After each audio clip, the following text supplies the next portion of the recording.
what was your focus? If he's talking about the injuries to Mr. O'Keefe, what was your focus in your reconstruction and your analysis? I would simply say it was looking more at the damage to the vehicle. Okay, so in terms of your team and the responsibilities of each of the team members, you were more focused on the damage to the SUV. Dr. Richland was more focused on the injuries suffered by Mr. O'Keefe, correct? I think that's a fair characterization, although with the caveat that we worked together as a team. So we weren't isolated kind of in those areas, not speaking to each other. We certainly worked together on the analysis. Understood. Were you provided or did you review certain materials in furtherance of your consultation in this matter? Yes. What were you provided? We were provided photographs of the incident location. We were provided photographs of the Lexus. There were a couple of incident reports that we received. I could look at my report for the full list, but those are the ones. You can go ahead and do that, Doctor. Do you have the report with you? Yes, sir. I have a copy of it. Is this faster? Sure. If you... May I? Sure.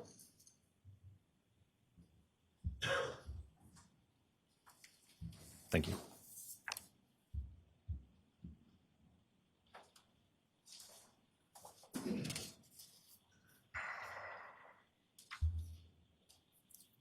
How many categories of materials were you provided? Provided, it would be approximately 10. Could you list those off for the jurors, please? It would be the Norfolk SPDU homicide death report, the Commonwealth of Massachusetts Department of State Police crime scene report, OCME dispatch removal report, photographs of the incident location, videos of the incident location, photographs of the 2021 Lexus LX 570, photographs of recovered evidence, crash data retrieval report from the 2021 Lexus 570, report of autopsy, and autopsy photographs. Based on these data that you were provided, were you able to satisfactorily, to your mind, satisfactorily engage in the consultation that you were hired to do? Yes. And come up with some opinions and conclusions based on scientific certainty? Yes. Did you review scene photographs of the alleged incident?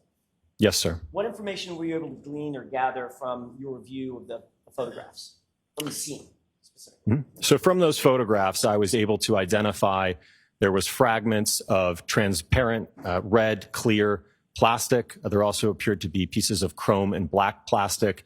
I also observed what appeared to be glass fragments along with a black drinking straw. Did you also review some videos? Yes. That was out at the scene, maybe a leaf blower? Correct. It appeared to be daytime, yes. Okay. What did you note about the photography at the scene of the items that were being photographed?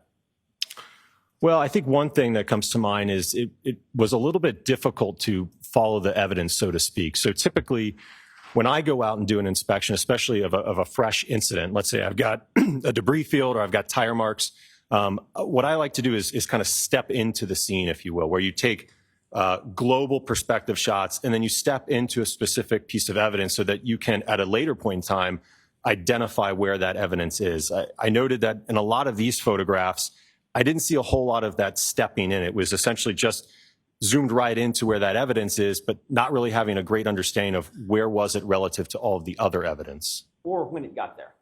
Correct.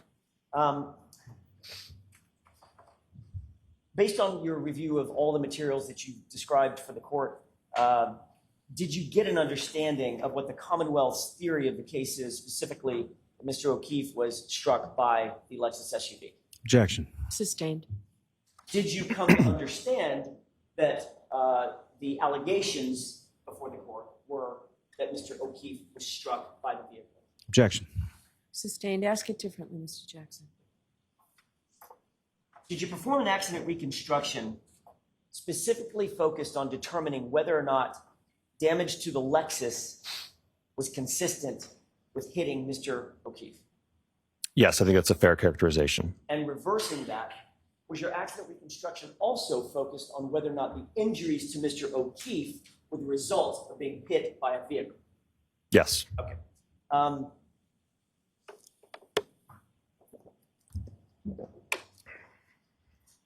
During your analysis, did you note the damage to the vehicle?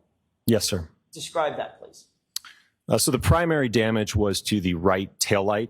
It appeared to be fractured with the majority of the lens cover, so that clear and red plastic covering missing from it. In addition to that, if you're looking at the back of the vehicle, to the left of that, in the area above there's also another tail lamp assembly on the lift gate. So above that assembly, there was a small dent along with some paint chips on the bumper. More so on the wraparound section as it kind of curves around to the right side of the vehicle. There appeared to be some superficial scratches as well in that area. Was there any other damage or deformation that you were able to glean from your review, the photogrammetry, damage to the Lexus, the bumpers, the panels, the quarter panel, the sheet metal, anything like that? No, the rest was remarkably intact. Is it common in vehicle pedestrian collisions that there is some sort of bumper displacement and or sheet metal deformation that's concomitant to that? Absolutely. Assuming a pedestrian is positioned in a normal upright position, you certainly would expect to see damage to the bumper. In a lot of cases, what happens is, the bumper is just clipped on. So again, the force of that impact will oftentimes cause the bumper to kind of become unmounted or unclipped. You certainly could see deformation to body paneling, such as the lift gate or the quarter panel as well. Is that especially true at higher speeds, meaning above 15 miles per hour or so? Oh, absolutely, yes. Was there any apparent damage to the Lexus that appeared consistent with any kind of pedestrian interaction that you saw? No, it was really confined to just the taillight, a very isolated portion of the vehicle. During your review and your investigation, did you note information concerning items that were supposedly found on the bumper? Yes. What was that? I believe it was noted there was 2 apparent glass fragments located on the top bumper cover. What's the significance of the presence of those items or the lack of materiality of those items in your view? Well, again, I think this, going back to the scene evidence, again, we knew that there was glass fragments, what appeared to be from a drinking glass, at the scene of the alleged incident. Is there any glass consistent with the glass that was supposedly found on the bumper, in the taillight housing, the taillight mechanism, anything from the car, the Lexus, that would account for that glass? Okay, I think I understand. So the taillight itself is not comprised of any glass. It is all plastic. So that damage, or I should say that glass on the top bumper cover could not have come from the right taillight.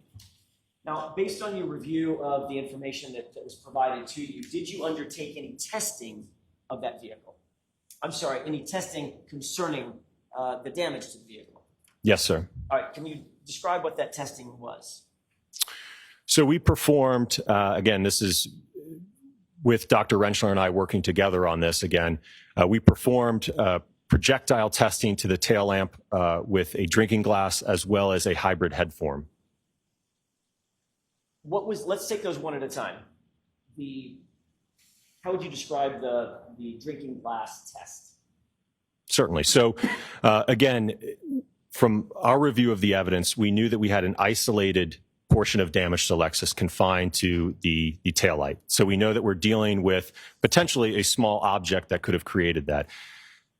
Looking at, again, the evidence in terms of the scene photographs, we know that we have a damaged drinking glass at the scene in the vicinity of the fragments of the taillight. So the theory that Dr. Rentschler and I put forward is potentially an individual threw this drinking glass at the back of the Lexus, causing the taillight to fracture. I'm going to interrupt you right there. You and Dr. Rentschler formed that theory and wanted to test that theory, correct? Yes. You were not told that theory by the defense because you've never met us? Correct. You were not told that theory by the Commonwealth. You never met them, correct? Correct. Your theory was the product of simply having some facts extant in the data that a broken drinking glass, a broken taillight, let's put them together and figure out if the drinking glass could be responsible for the taillight and vice versa. Absolutely, yes. And that was your determination of, well, we were given instructions to reconstruct this. Let's look at every single angle, correct? Absolutely. And I will note, as part of the engagement with the entity that retained us, we were asked not to do any outside research or investigation of the case. It was to be based solely on the evidence that we were provided. Okay. As a matter of fact, and importantly, while you were doing your testing, had you ever even heard of the Karen Reed case? No. So, getting back to that testing, and I interrupted your flow, you were looking at whether or not the glass could have produced the damage to the rear taillight that you saw, correct? Correct. And what did you do in furtherance of making a determination about whether or not that was possible? Certainly. So myself and one of our lab technicians at ARCA, we designed and developed a pressurized air cannon. So it was capable of firing a projectile such as a drinking glass at the taillight. So it essentially, you can think of it kind of as a giant cannon, but it had a barrel, and then there was a valve that would open rapidly, and directly behind that was a pressurized vessel. And depending on the pressure, the PSI of that vessel, would determine essentially the speed at which that glass would be projected into the taillight. So you literally built a cannon? Yeah, it's pretty awesome. Pretty cool job. Tell me what the results of your testing was with this pneumatic cannon that would fire the drinking glass. Certainly. So we performed 2 different tests in terms of speeds. The target speeds were 30 and 40 miles per hour. Why was that? Well, so with consultation with Dr. Rentschler, he indicated that that is a reasonable speed at which an adult male or an individual, for that matter, could throw a drinking glass at the taillight. Had anybody up to that point, told you any specific, let me see if I can rephrase that. Had anybody indicated that there was any evidence whatsoever that John O'Keefe had thrown a drinking glass at the taillight? No. Was this another example of you and Dr. Rentschler and your team just exploring sort of every possibility and working a little bit in the blind? Objection. Sustained. What was the reason that you decided, or you and your team decided, that you wanted to approximate how a grown man could throw a glass at a taillight? Well, I think we wanted to have an understanding is when a projectile such as a drinking glass interacted with the taillight, would we get damage on the test taillight that was consistent with that of the subject taillight? Understood. So based on your theory, were you able to approximate the damage on the taillight? Yes. Describe that for us. So as I mentioned, we ran 2 tests. The target speeds were at 30 and 40 miles per hour. And there was a little bit of variability in terms of what our target was and what we actually achieved. So the achieved speeds were at 31 miles per hour and 37 miles per hour. So there's just depending on how the glass leaves the barrel and some of the rotation can affect some of the speed, or ultimately the end result speed to that. So what I will say, though, is that with the 37 mile per hour projectile into the taillight, we noted and observed that there was damage that was consistent with that of the subject tail lamp, and that the test tail lamp had the majority of the outer lens fractured and missing, broken into pieces, as well as some underlying damage to some of the internal components as well.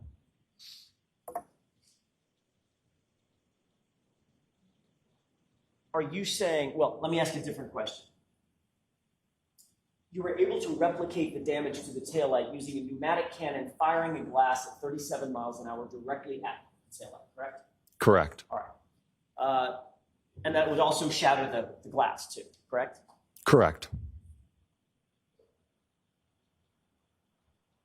Did you do any testing about whether or not that damage to the taillight could be produced by a person simply holding a glass and being hit by the car driving in reverse?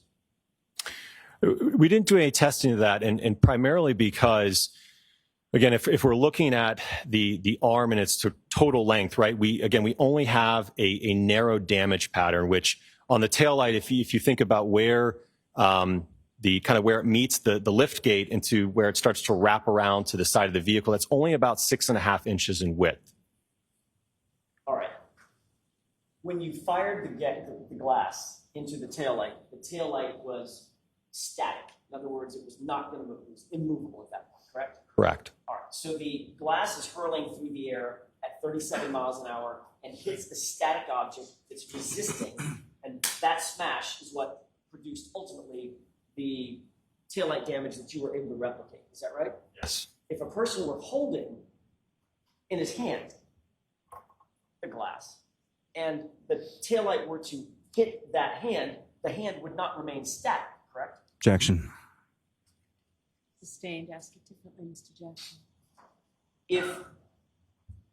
If the taillight were to make contact with a person holding a glass, would that replicate what you did in terms of you're firing a glass into the taillight? In other words, are they apples and apples? No, I don't think it would be the same. Okay. Why is that? Well, as I mentioned earlier, again, the damage to the back of the Lexus, again, is confined to just that roughly, again, when we're talking about the taillight itself, that 6.5-inch section in width. Right. So it's inconsistent with the total length of the arm, and certainly from discussion with Dr. Rentschler, inconsistent with the injuries to the arm. So given everything in your investigation was revealed concerning this testing, are you saying that the taillight was damaged by John O'Keefe holding a drinking glass that was hit by an SUV? Objection. Sustained. In all the information that you provided, you were not provided anything that suggested that John O'Keefe threw a glass at the taillight. Right? Objection. Sustained. Your approach. Yeah, it's just, yes.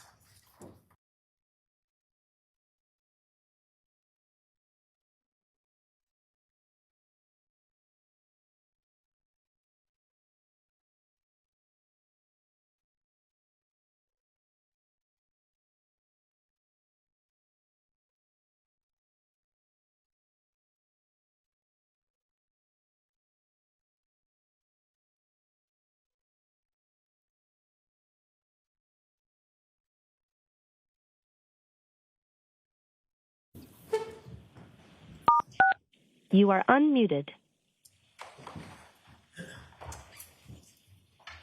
May I? Yes. Thank you. What information, if any, were you provided that suggested that John O'Keefe threw a glass at the taillight? No information. What information, if any, were you provided that suggested that John O'Keefe may have had a pneumatic cannon with him that night? I'm not aware of any information regarding that. All right.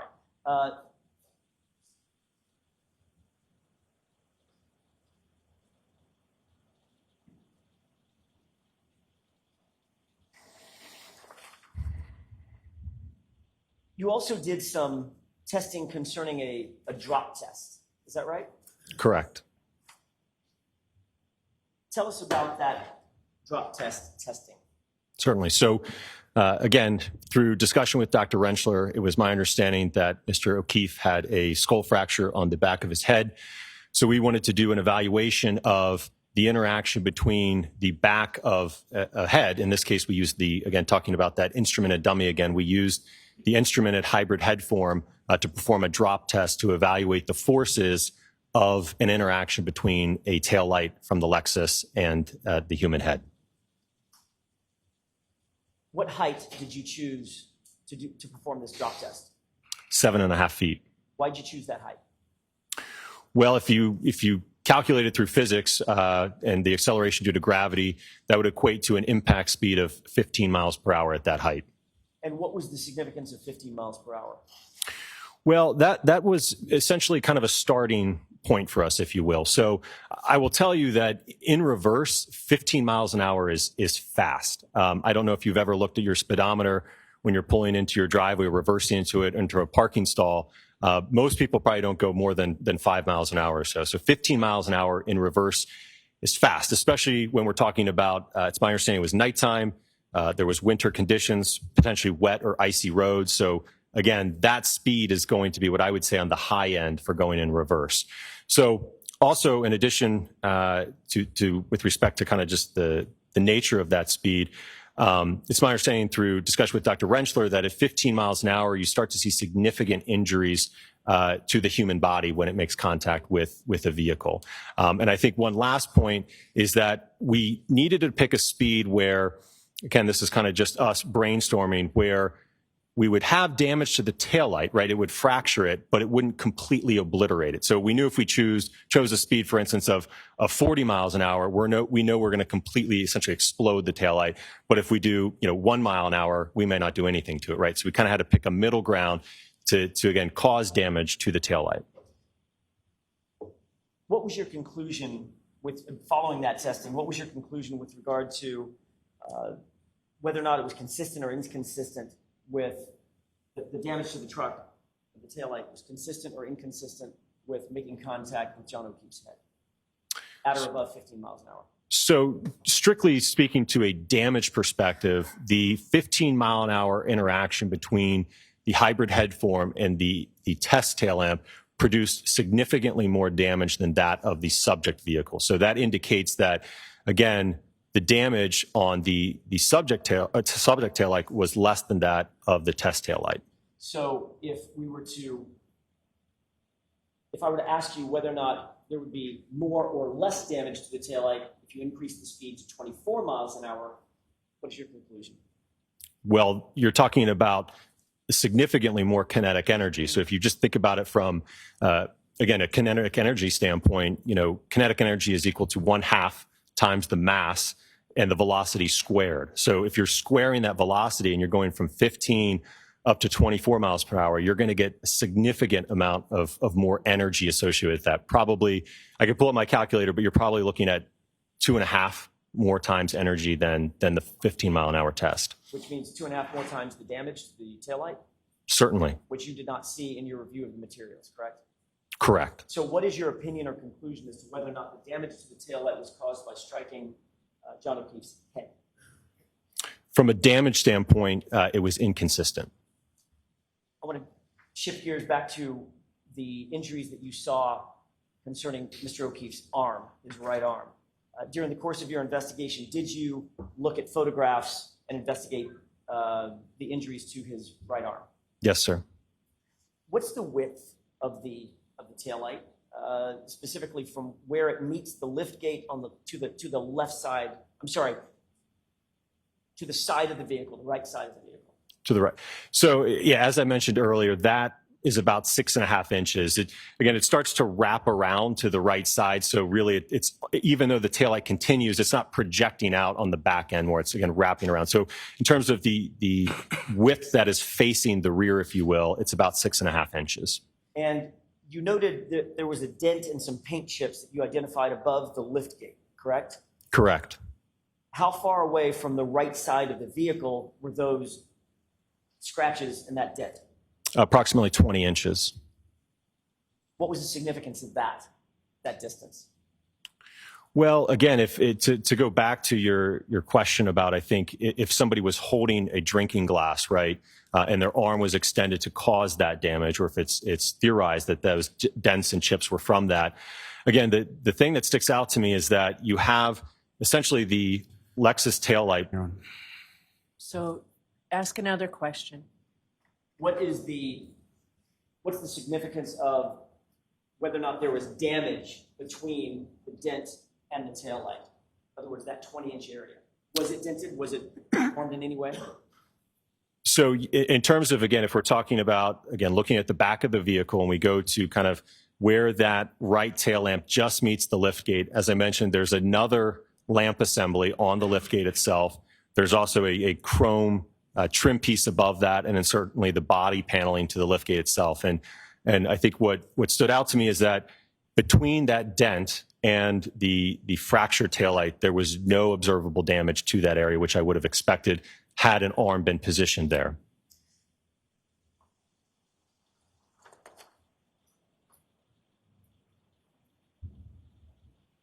Can you calculate, or could you calculate, or did you calculate the amount of force that would be required to strike a person just only on the outstretched portion of his arm in order to project him a number of feet, for instance, 30 feet in one direction or another?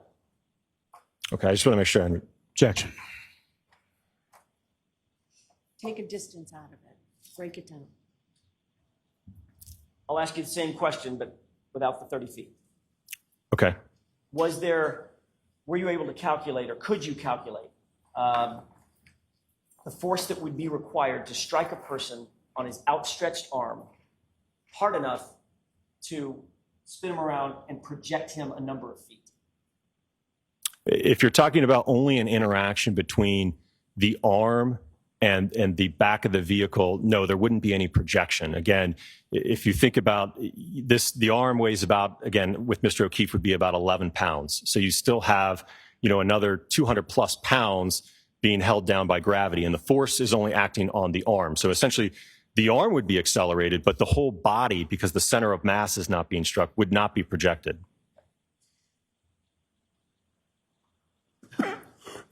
Is the absence of the damage that you described, the absence of damage that you described between the dent and the rest of the vehicle, with the exception of the taillight, is that consistent or inconsistent with striking an outstretched arm of a human being? Objection. I'll allow that. That would be inconsistent, in my opinion.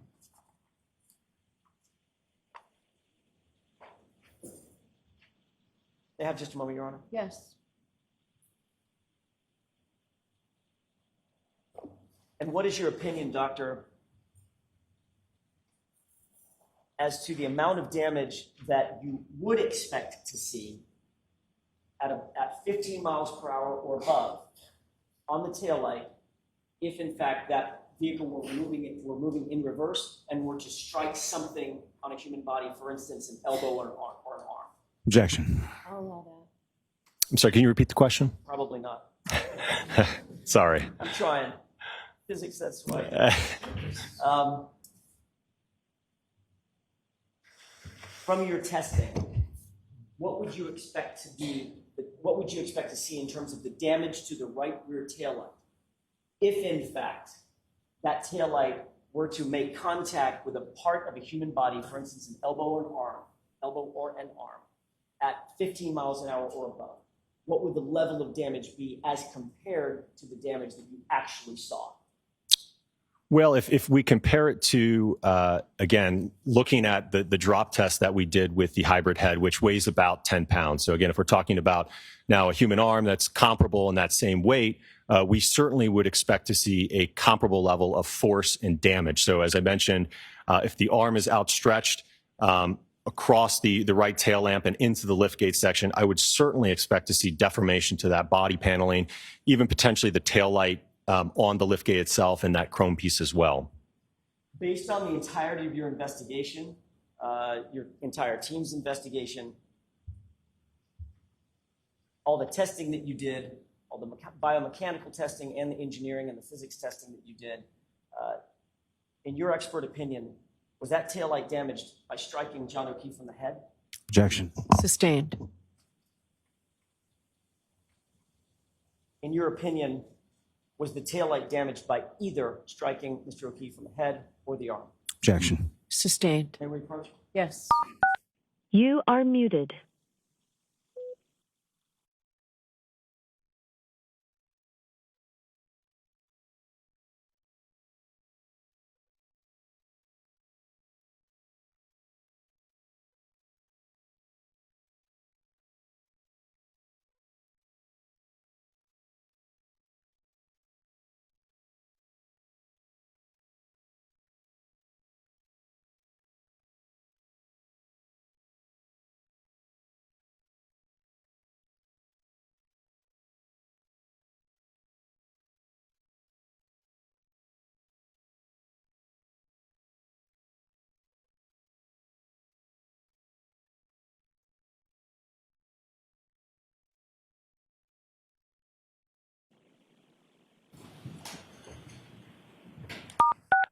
You are unmuted.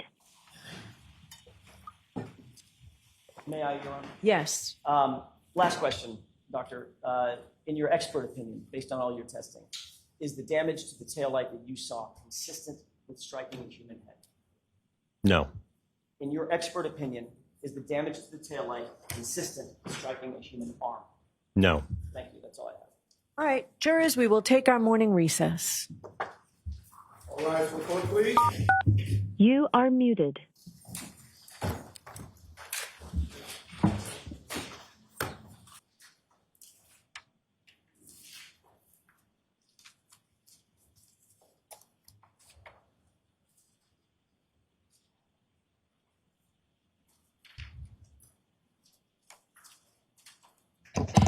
Morning, sir. Good morning. Now, you in conjunction with, Dr. Wenchler, is that correct? Dr. Rentschler, yes. So you in conjunction with Dr. Keep your voice up, Mr. Lally. Yes. You in conjunction with Dr. Rentschler and Dr. Klein wrote a report in regard to your analysis, correct? Correct.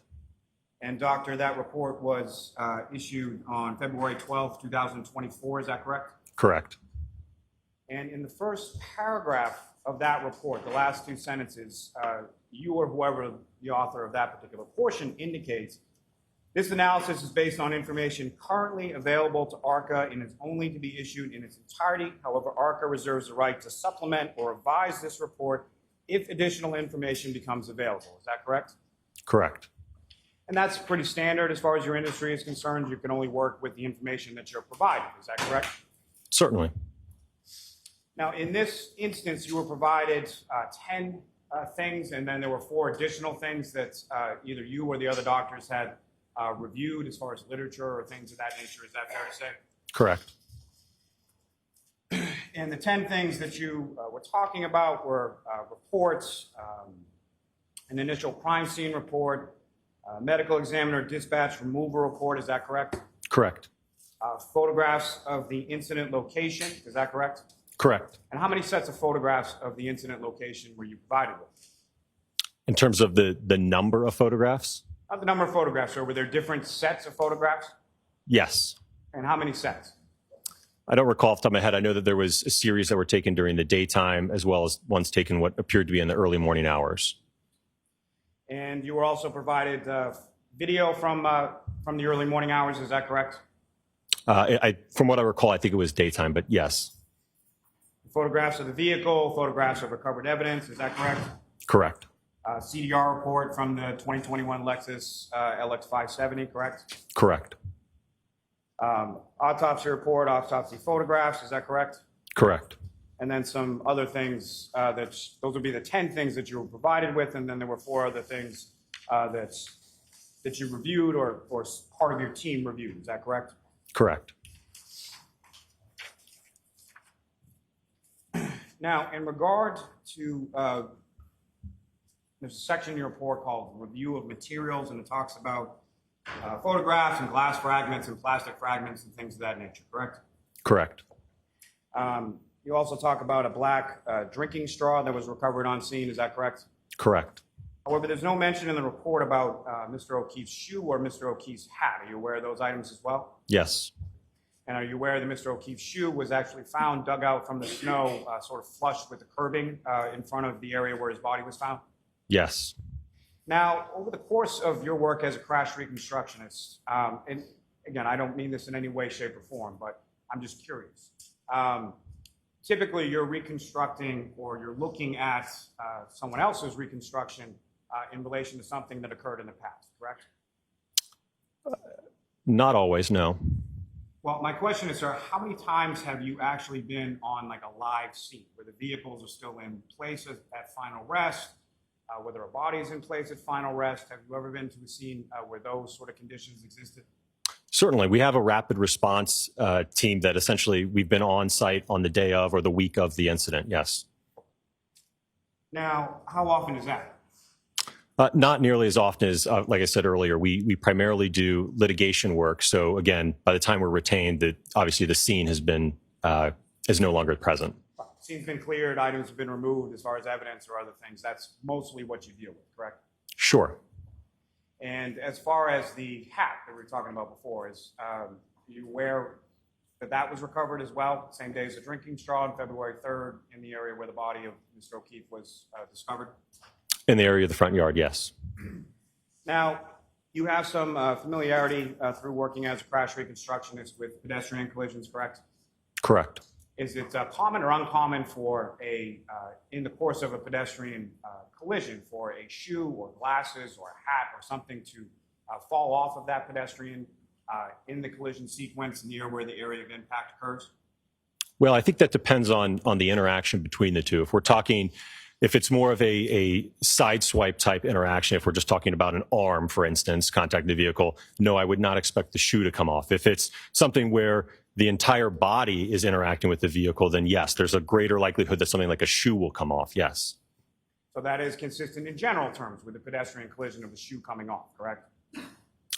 Again, based on the interaction between the two. I wouldn't say it's a blanket statement that, again, in all pedestrian interactions, you will have a shoe come off. And that's not the question I was asking. So what I'm asking is it generally consistent with pedestrian collisions that a shoe may come off during the collision sequence near the area of impact? Shoes can come off in a pedestrian impact, yes.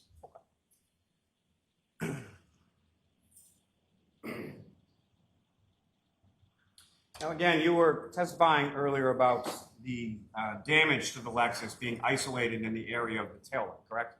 Correct. And that was based on the information that you were providing, correct? Correct. Now, with respect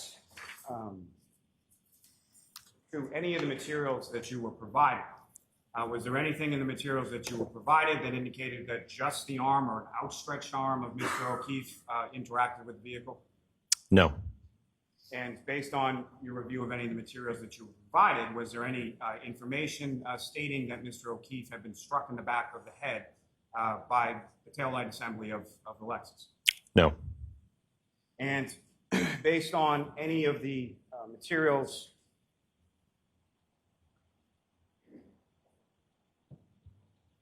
let me ask you, based on any of the materials that you provided, were you aware that Mr. O'Keefe is on video exiting from a bar minutes before crash occurs at approximately 12:11 a.m. holding a cocktail glass in his right hand? I'm not aware of that video.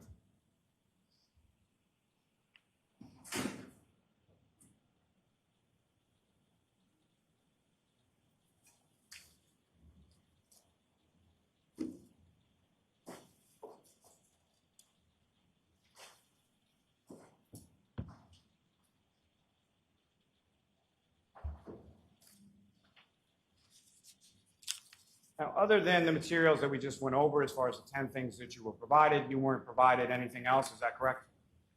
That would be correct. And so sort of the questions that you endeavored to answer, those were questions that you didn't know from any of the materials that you were provided, is that correct? If I understand your question correctly, there was nothing in the material that indicated the questions we were to answer, if that's what your question was. That is my question. So there was nothing in there, is that correct? Correct. If I may have a moment, Sean? Yes.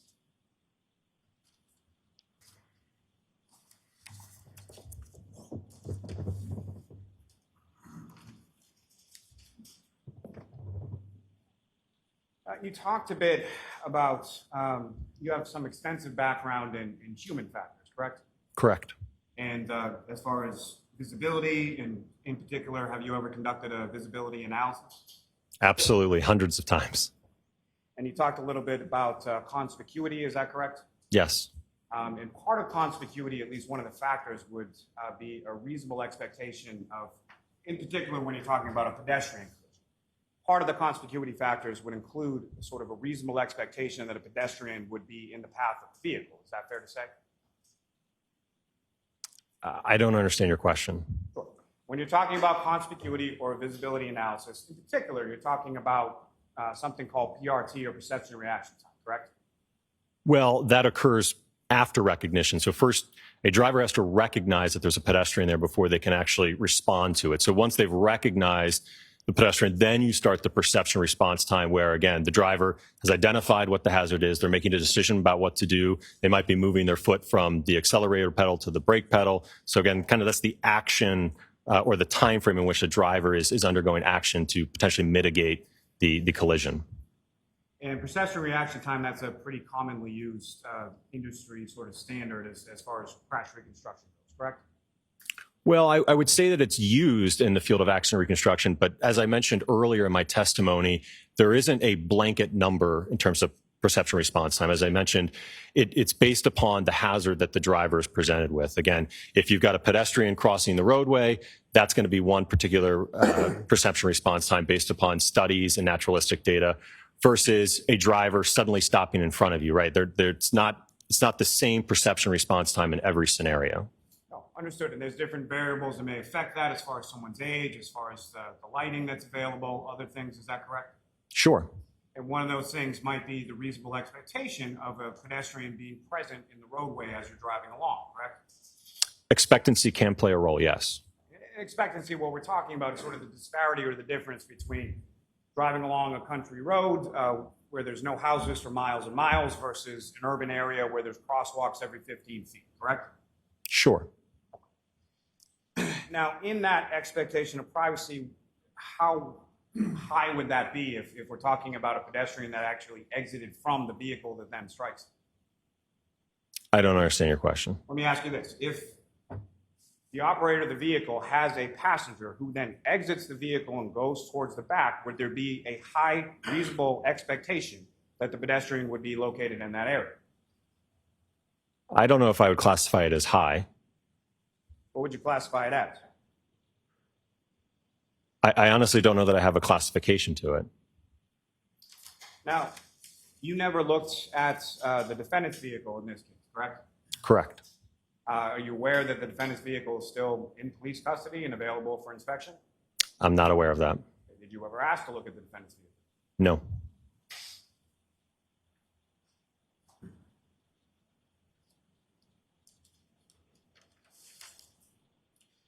Now, a typical pedestrian strike, for the most part, involves a pedestrian in front of a vehicle as it's coming down a street. Is that fair to say? That can be one type of interaction, yes. Is that more prominently seen as far as your field than a rear collision? I would say that's fair. And there are various types of sort of interactions that the pedestrian can have with the vehicle in order to cause and sort of sustain injuries. Is that fair to say? What I would say is that there's certainly, in terms of how the pedestrian interacts with the vehicle, in terms of whether they're being wrapped onto the vehicle or projected forward, certainly there's different types of interactions, yes. So there's like a wrap and forward projection type of collision sequence. Is that correct? Those are two common, yes. There's also something called a fender vault. Is that correct? Correct.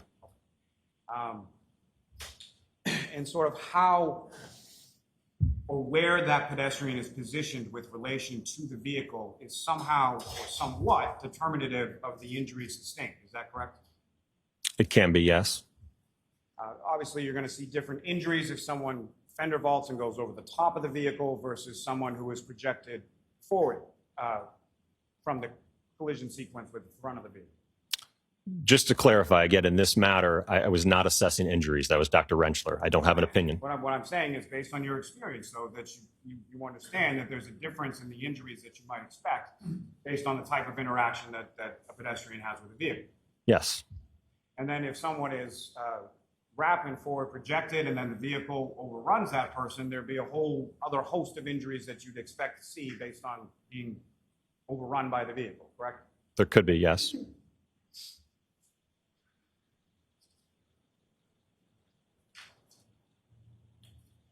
Now, the testing that you did with respect, these are essentially experiments that you're doing, correct? That's fair, yes. And am I correct in saying that in scientific experiments or in the world of scientific experiments, there are certain things called variables that you're trying to account for? Is that correct? I would say that's fair, yes. And essentially what you're trying to do is control as many of those variables as you can in order to best replicate whatever the conditions were at the time that what you're testing to see actually occurred. Is that correct? Correct. Now, what, if anything, did you do to control variables in relation to temperature? So one of the things we did with all of the tail lamp assemblies that we tested is that we preconditioned them to approximately 28 degrees, that they had reached a steady state temperature before we subjected them to the impact testing. And where in your report does it say that? I don't believe that's explicitly stated. Is it implicitly stated anywhere in your report? again, as I'm telling you, that's part of what we did for the testing. I understand that's what your testimony is, but you wrote a report, correct? Right, and I don't know that I detailed every single part of the test. Again, we summarized it. Understood. So what did you do to control any variable as far as wind? Well, when you're talking about a projectile such as a glass, again, that's being projected at 37 miles per hour, again, there would be probably minimal effects in terms of the wind. Even if there was a blizzard going on? Again, what we're going after here is ultimately conducting a test such that the drinking glass arrived at the location of the taillight. So if you're trying to say that, okay, he threw it this way and the wind blew it towards the taillight, sure, that could be a possibility. And sir, I'm not trying to say anything. I'm just asking, are you aware that there was a blizzard and that there were wind gusts up to 37 miles per hour during the time that this collision occurred, and that's not accounted for in your test? Were you aware of that, sir? I'm aware that there was inclement weather at the time, yes. Now, with respect to what type of glass did you use? So we used a rocks drinking glass. So that's a glass that has a thicker base and a shallower sidewall. And so what I'm asking, sir, was it a cocktail glass? Was it pint glass? What kind of drinking glass are we talking? A rocks drinking glass. And how tall is that rocks drinking glass that you use? If I had to estimate, I think it was about 3 or 4 inches tall, probably. And the thickness, did you measure that as far as the thickness of the bottom of the glass? No. Was the thickness of the bottom of the glass thicker or more thick or less thick than the top of the glass? Are you talking about this in comparison to the sidewall of the glass? Talking about in comparison to itself. So you have a glass, this rocks glass. Was the bottom thicker or the top thicker? The sidewall would be taller, if you will, than the base.